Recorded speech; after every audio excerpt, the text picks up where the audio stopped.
I'm meteorologist Joe Charlevoix. This Saturday will mark the 37th anniversary of the sinking of the Edmund Fitzgerald on eastern Lake Superior on November 10th, 1975. To talk more about that is Bruce Lynn, the operations manager of the Great Lakes Shipwreck Historical Society, who joins us by phone now from Sault Ste. Marie. Bruce, thanks for your time today. Thank you, Joe. It's good to be here. You know, it was this Saturday, the 37th anniversary of the sinking of the Fitzgerald. At that time, the largest freighter on the Great Lakes, which took off from Duluth on November 9th. Bruce, we still talk about this so long after the event with the loss of 29 men. What happened that night? Well, Joe, that's a good question. And really, I think that's part of the interest that a lot of people have in the Fitzgerald. It's really a mystery. Nobody really knows why this ship sank because, as you pointed out, the 29-man crew that was on board, went down with the ship. And whatever did happen happened so quickly that they didn't even have time to get a distress signal out. Right. And in this area there around Whitefish Point, as you know, you have your museum there at Whitefish Point to honor those who have been lost on the Great Lakes.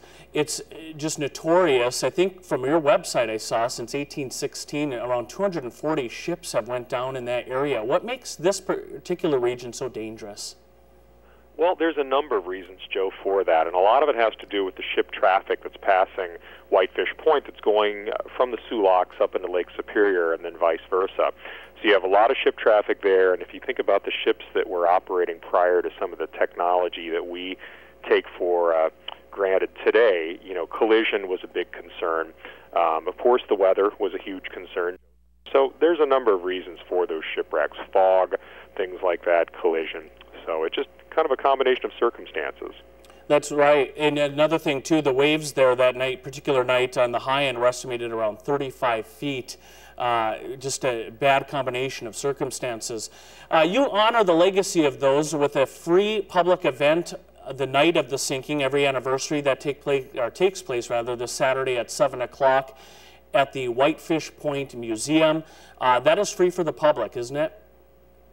That's correct, Joe. Yeah, we'll be starting up at 7 p.m. And yes, we'll have a ceremony, and it's relatively brief, but it just commemorates the crew of that ship. And it tends to be a very, very well,